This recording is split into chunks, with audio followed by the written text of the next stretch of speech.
Hello everyone, welcome to the Win at Work podcast. You're with your host Julian Leahy. Today I'm joined by Katie Krimitsos. Welcome to the show, Katie. I'm just as enthusiastic to introduce you this time. As you were 6 times ago. Yeah, we had a few issues. But Heck. we're... I feel like, what's that guy on Fox, that really cranky guy, and he's like, "We'll do it live!" And he starts swearing on the microphone. I don't know. Somebody? Anyway. I don't know. Who knows? One of those old cranky Fox people. All right, so we've got the categories on the board. US geography, 4-letter words, advertising slogans, American history, authors, science, and nature. I'm going to be playing against Katie. Katie, you can kick things off. What category? All right, let's try US geography for $100. US geography 100. Longer than the Mississippi, this river wasn't made navigable until the 20th century. Longer than the Mississippi. It's in the US. What river is longer than the Mississippi? Oh my God, I have no idea. I always thought the Mississippi was the longest one in the States. I literally don't know. I am so horrible at this. I don't know. What's a big river? It's got to be, it's either next to the mountains up the top. Well, the Mississippi's down south. Mm-hmm. Well, it might be feeding into one of those lakes that are in the middle there around, is it Minnesota? I mean, where are the big lakes, the Great Lakes? Great Lakes around Illinois. Michigan. Well, we don't know what this river is. Let's take a look. It's the What is it? Missouri River. Oh, never would have guessed that. Never Missouri. would've guessed I'm a proud U.S. citizen who doesn't know the Missouri River. Geography's boring anyway, so who cares? You can just go on Wikipedia. Right. Katie, what would you like? You're still in control. Let's make it a little more fun with 4-letter words. 4-letter words for 100.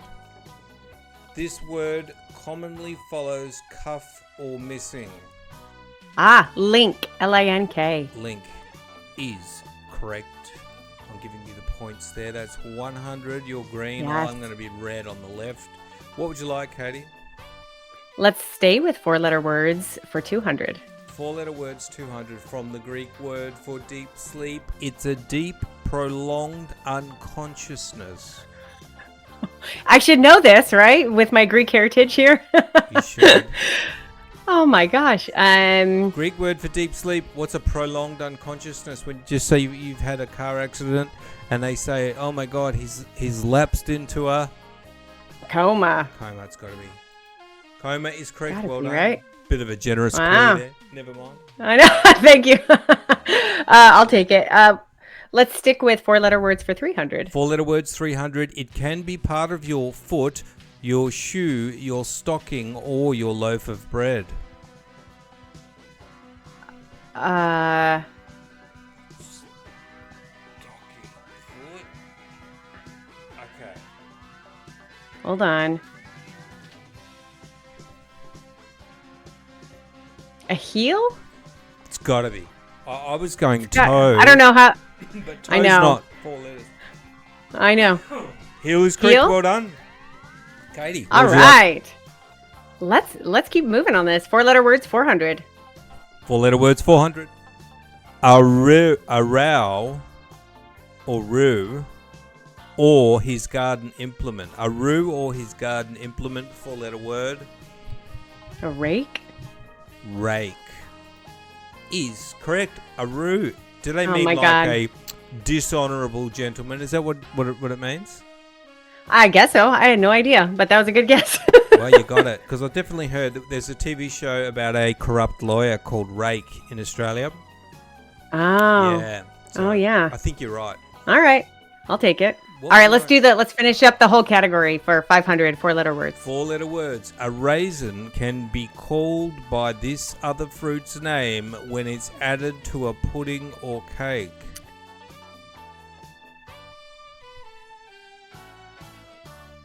Oh my goodness.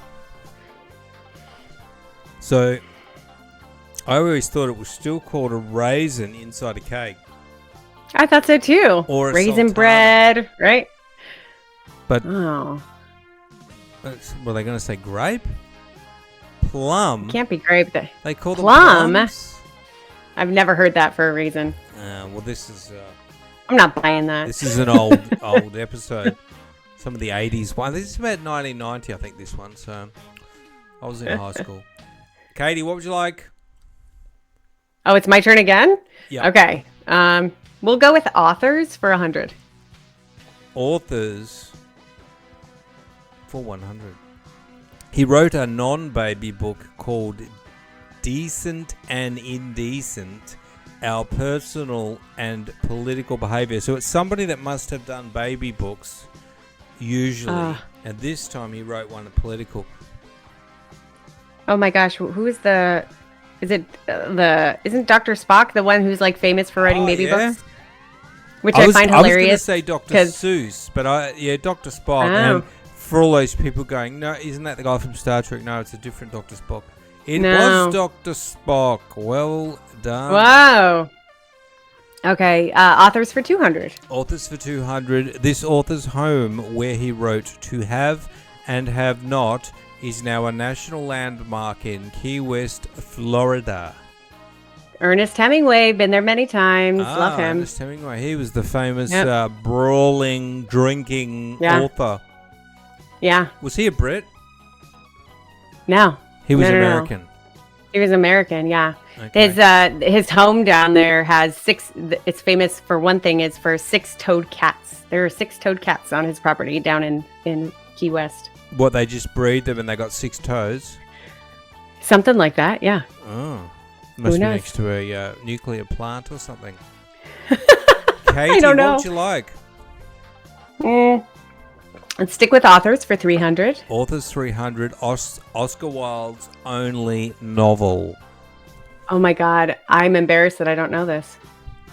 I just know he had lots of witty comebacks and cutting, language where he would be very quick on his feet. That's all I know about him. And he was probably the first famous gay person that didn't try and hide it. And this was back in, was it the 1800s or something? I don't know. My husband likes to make fun of me that facts do not stick in my brain because I like to, anything I need to remember, I put it on a spreadsheet somewhere. Hey, I agree, man. It doesn't need to take room on there. Do you know Albert Einstein said, why do I need to keep facts in my brain if I can just look them up? If it's good enough for Einstein, then... Yes. Okay, the book was called The Picture of Dorian Gray. Would not have ever guessed that. No, I would not. Me either. You're still in control until I get one correct. Science and Nature for 100. Let's try that. Science and Nature for 100. The iris is a flower and the ibis is one of these. A bird. We've got lots of those here in Florida. It's a bird. It is. Well done. What would you All right, Science and Nature for 200. Science and Nature 200. It's in a healthy mouth. This line separates the crown from the root of a tooth. Your gum line? Gum line. Sounds good to me. Well done. Excellent. All right, Science and Nature for 300. Science and Nature 300. Every summer, thousands of these animals go to the Pribilof Islands in the North Pacific to breed. I'm going to guess either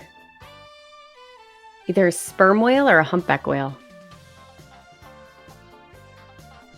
Okay. Either of us. I gotta think that it's a bird. Oh, all right. But hey, I don't know anything. Oh, you were closer than I was. Seals was the answer. Yeah. All right. I got a joke about a seal. I'll tell you. Tell me. No, it's too rude. I told her at Christmas time, and I thought I'd get in trouble, but Mum loved it. All right. Oh, that's Katie, good. What would you like? Let's see. Let's do advertising slogans for 100. Advertising slogans for 100. When you care enough to send the very best, send one of these. Hallmark. These are from the 80s. Hallmark card is correct. Luckily, you...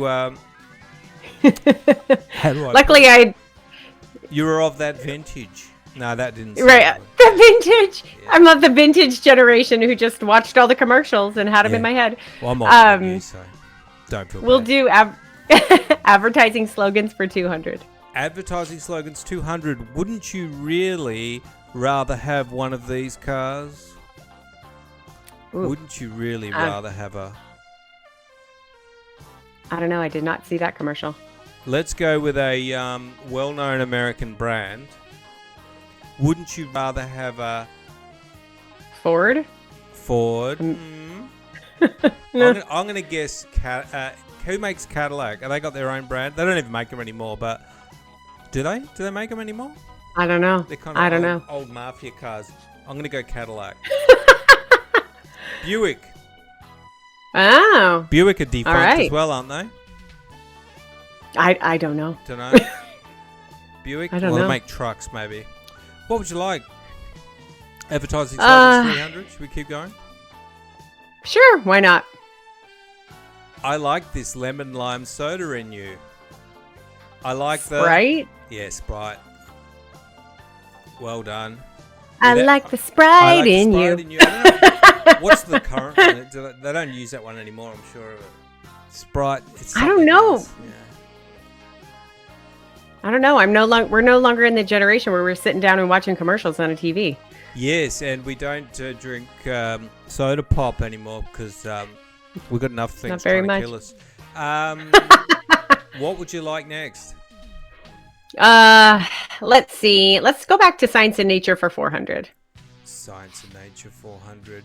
Man-made metal first positively identified in 1958 and named for a Swedish inventor. It has no known use.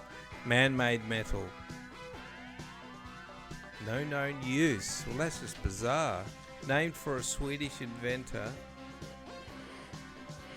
Well, a Swedish-sounding name that's kind of metal is tungsten, but that definitely has a use because they put that at the end of drill bits. So, yeah. No, my husband has a tungsten ring. What is it? Nobelium. Yeah, and the reason why no one knows it is because there's no use for it. Why would anyone know a useless thing that somebody made and it's no good? What would you like? Oh my goodness. All right, let's try American history for 100. Can you tell the subject that I avoided in high school? American history, 100. It became a U.S. territory in 1900 and a state 59 years later.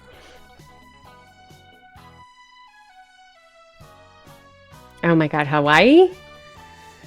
Well, that sounds pretty good because that would have been after World War II, and they would have thought we need to have a base in the Pacific because the Japanese gave us a fright. It is Hawaii. Well done. Woohoo! Wow, I surprised myself on that one. Yeah, great job. All right, do you get to choose at some point? I keep going here. When I get it right, I will.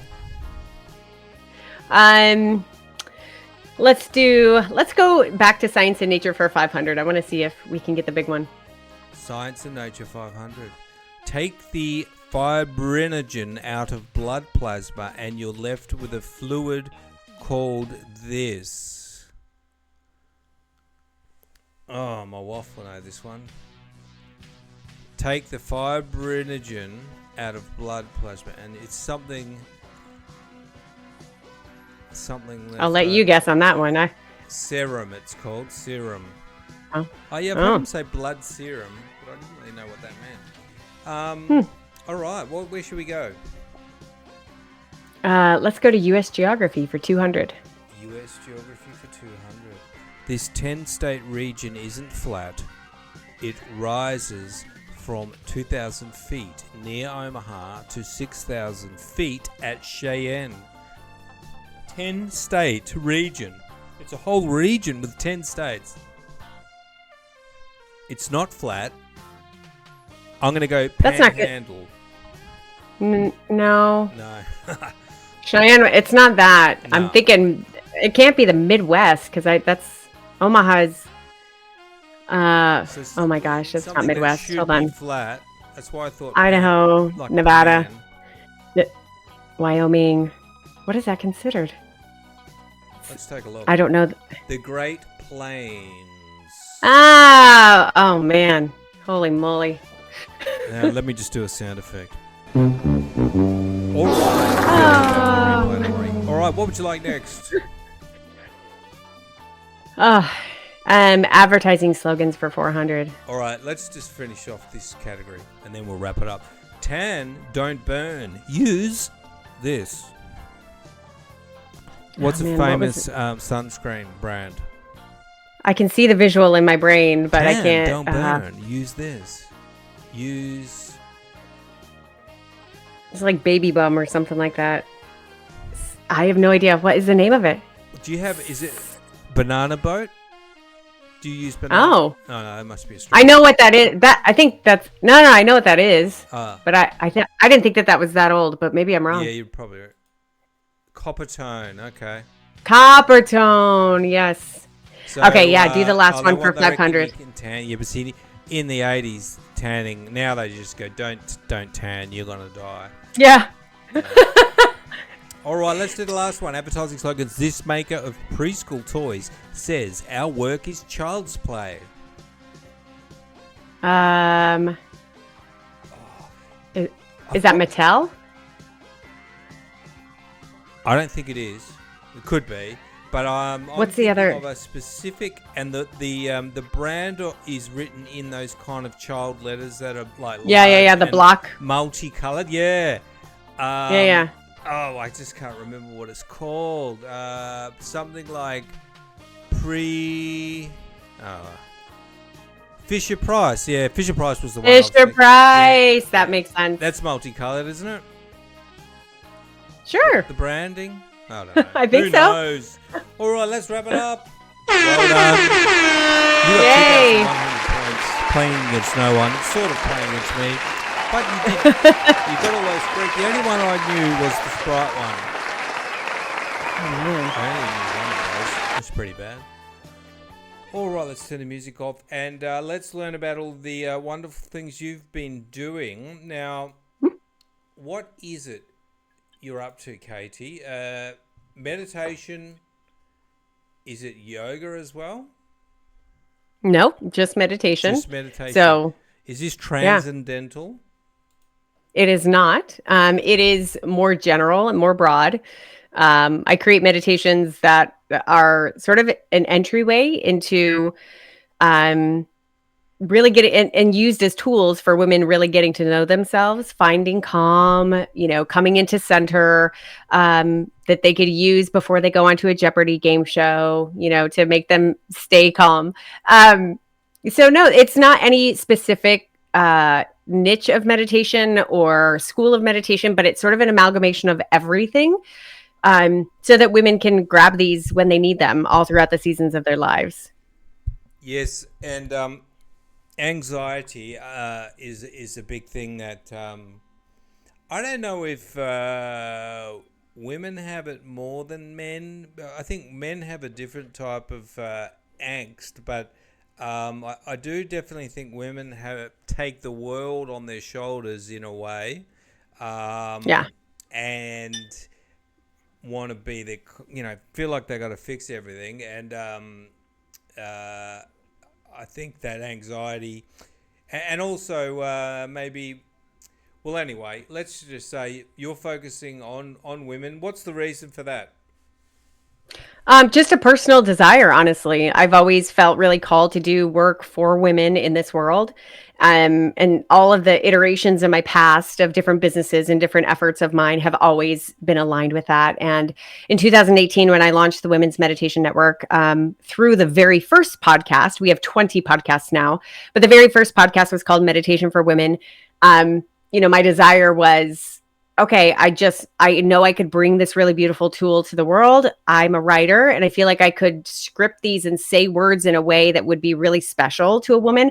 I'm a woman, so I can sort of identify and kind of speak universally to what I am feeling and experiencing, and what I feel like we as humans and we as the genre women can really relate to. And so let me just speak to that. So the other thing is that, that personal desire and calling really overlapped with a niche that was widely open, sadly, in 2018 in the podcasting arena. Because in 2018, when you went and typed in meditation and women in your podcast players, one podcast showed up. So I was like, okay, Really? there's one. So I was like, there's obviously, 50% ish of people who are coming here are looking for meditation are women. Let me give them something that calls to them, that speaks to them, that they can identify with. And so it was just that the marriage of those two things really allowed me to sink into that and really, blow some life into that. So you've been doing a podcast since, was it 2018, you said? No, actually, I've been a podcaster since 2014. Oh my goodness. But yeah, so I'm kind of old school podcaster, and back then it was a podcast called Biz Women Rock that was for women entrepreneurs, interviewing women entrepreneurs about their business journeys. I was a business consultant and strategist. I had masterminds. I did all sorts of stuff to support women entrepreneurs along their journeys, and then that eventually transitioned to the Women's Meditation Network, which sounds like a complete non sequitur, but it was, I had gotten pregnant with my second daughter in 2018, and it just switched something in my brain. And I immediately sort of heard the intuition of like, I don't want to do this anymore. And if I don't want to do this anymore, what do I now want to do? And that's sort of what then created the Women's Meditation Network. And so for about a year and a half, I balanced both while I made that transition, and then really have been doing that full time since. How long have you been meditating in a disciplined manner? I like that term, in a disciplined manner, because I am one who advocates for the fact that it doesn't have to be perfect or beautifully disciplined, which is exactly what my meditation practice has been. It has been very imperfect ever since I started at 19 years old in college. And I was taking a yoga class, and the instructor did a guided meditation at the very end of the class. And I remember sort of waking up from that meditation going, what was that?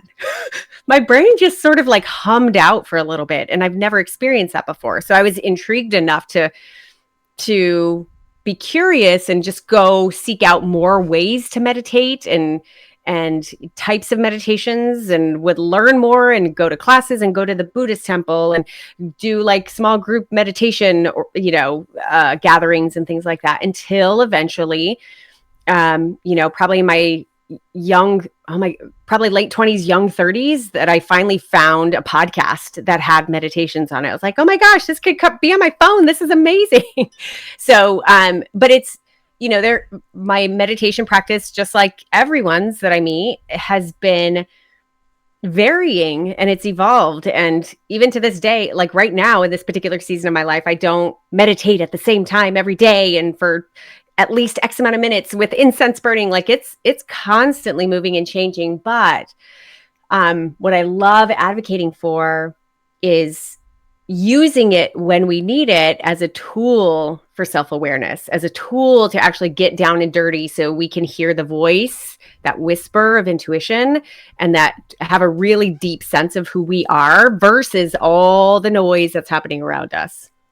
Yeah, it's powerful. And you mentioned Buddhist temples. Buddhist temples are wonderful places to go visit. Which Buddhist temple did you visit? Are you a Buddhist? I'm not, but it was one here in the Tampa Bay area in Florida. And I literally just like researched like how can I go learn about meditations? What's going on in this particular Buddhist temple? I don't know what the name was. I don't even remember, but it was not too far away from me. And they would do like these meditation series, I guess. And so like for 6 weeks, you would go, and for an hour each week, you would go and learn. They would teach kind of on a Buddhist principle, and then take you through guided meditations as an enhancement of that principle. And I did that for years. And then and really just loved it and took to it. So I'm somebody who has, like, my mom calls it my my buffet style religion. I sort of like take what fits and take what feels good from all sorts of disciplines and beliefs, and that has been one of them. Cool. And as far as doing this as a business, Is it reached a point where it's become a self-sustaining business, or is it more of a passion Oh yeah. project? Oh no. It's definitely a self-sustaining project. It's a very healthy business, very profitable business. And it took I was in the red probably for the first 2.5, maybe 3 years. Mm. But I was very deliberate, knowing like what the vision was, and that there's going to be a point at which this is going to flip, and and when I do flip, it's going to go fast, and it happened. But I mean, in those early years, I've been an entrepreneur for a long time, so I've been used to the cycles and used to like, okay, like stick with it. But in those early years of Women's Meditation Network, we took out like a second mortgage, like a cash out refi, so that I could put that money towards growing the business and growing it quicker than I could have without funding. Yeah. And so that helped with that flip. And so no, it's been profitable for a long time, and it's what I get to do full time. I love it. Cool, yeah, because a lot of people have these types of lifestyle businesses, and when it works, it's great, but it is tough. What did you put the money into when you were starting out? Mostly very heavy on marketing. So, all sorts of different types of marketing, like paid advertising. Um, I receive revenue from advertising, like brands advertising on my show. And in the early years, I would be somebody who advertised on other shows. So, PR, any branding thing, any sort of way that it was all about growing. Like, how could I put the money in to grow? I did put obviously some money into like the infrastructure and getting help to be able to, hire people to help do certain things in certain parts of the business. And that, that definitely helped things go fast. Cool. Well, that's great. Very interesting for people watching. Actually, if you want to have a chat to Katie, I suggest you do so. First of all, probably the best thing to do is the free 3-day stress and anxiety detox. If you are feeling, we all get into these little slumps, and you just can't see anything because you're just kind of going through 100 different things in your brain, and you just kind of lose the plot. And for me, it happens in a cycle. But when you get into that state of mind, you've got to do something like this to just break it up. Speak to somebody. I always, say talk to either a coach or this might be something rather than a business coach.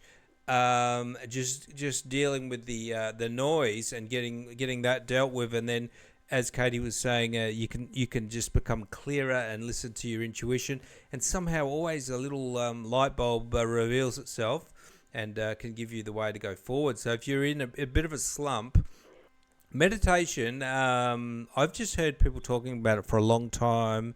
Though I always think that the people that I've heard talk about transcendental. I don't know what that is or how it's different, but they just swear by the practice, and there's got to be something to it, I think. So if you're looking for something, maybe you've done a bit of meditation before, or you want to try it. I mean, there is literally probably 1 billion people doing meditation around the world.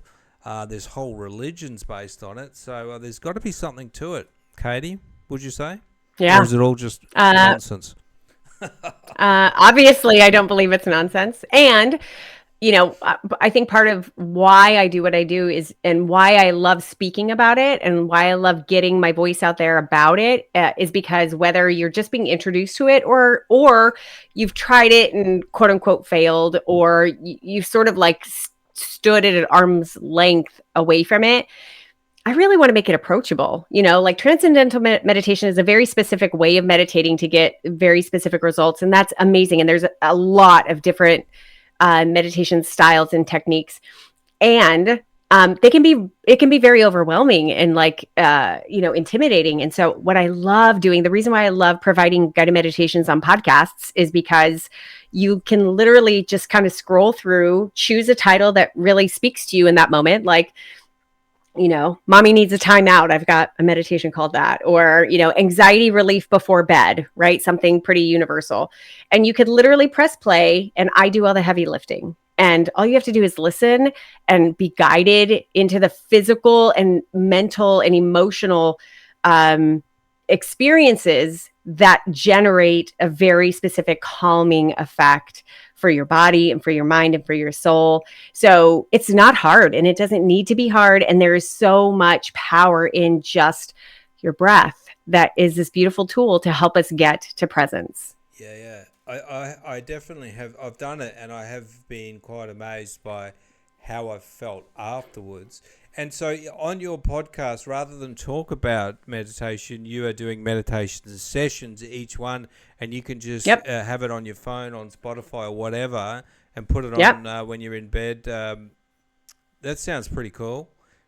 Yeah, absolutely. It's all guided meditations. Like that's what you will find there. I'm not talking about the benefits of meditation. I'm just giving you meditations. Wow, that sounds like a great way to get in touch, I guess, with Katie. Get onto the podcast, start doing a bit of meditation, see if it works for you, and then you can take it from there and have a look at what else Katie's doing. What do you got coming up, Katie? Really, honestly, just putting all of my time and effort into creating more and more meditations, making sure more and more women know that we're out there, that we're available to them for free, easily on their podcast players. And we have 20 different podcasts for them to choose from. So really that's what I'm up to, is just being the advocate for this beautiful tool. Wonderful. Katie, Krimitsos, tell us what's your podcast called, just so people can search for it. So you can search for Women's Meditation Network, but if you scroll down a little bit on the website, you will visually see our 20 different podcasts. So Meditation for Women, it was our original. Sleep Meditation for Women, Morning Meditation for Women, Daily Affirmations for Women, Meditation for Anxiety. Like these are all our podcasts. They all look very similar, so it's very easy for you to be able to spot them. Meditation for panic attack meditation. We have sleep sounds, sleep meditation for women, 3 hours. And you could see our last 5 podcasts that we launched are actually all kid related. So we have meditation for kids, sleep meditation for kids, sleep sounds for kids. So so the goal is visually, if you look up Women's Meditation Network on your podcast player, you will see all the different podcasts that we provide. And in each of these podcasts, many of them are daily. Like you will have many meditations to choose from. That sounds great. The kids one, because a lot of people struggle with getting their children down to sleep, and you need to have structure. So you could just do a little meditation session before bed, and you're also teaching them mindfulness as well. Very interesting. Exactly. Wonderful. Yeah, well, that's Katie, everybody. And the show notes will have the link, and you can find all of those podcasts there. And just join them on Spotify or whatever iTunes, and just start doing them. See how you go. And look, people are raving about meditation. Give it a crack. I think getting healthy and also mental health. These days, we're not doing. We're understanding that we need to change it up and start being a bit more real and living for ourselves and not just trying to be something that we thought people wanted us to be. Meditation is probably a key tool in doing that. Right. So there's a lot of benefits to it. And look at Katie; she's a picture of health, probably from all that meditation.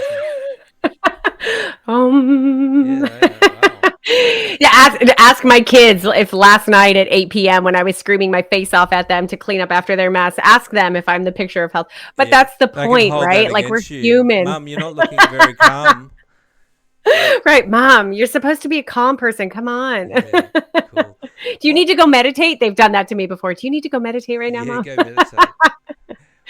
Well, thank you very much, Katie. That was very interesting. And like I said, thanks, follow Julian. up with Katie and have a listen to her podcast. It's a really good kind of non-threatening way to learn what somebody's doing, and you don't have to read a book or anything like that. Thanks, Katie. Thank you, Julian. No worries. Appreciate Thanks for it. listening, everyone. I'm going to wrap things up. See you next time. Ciao.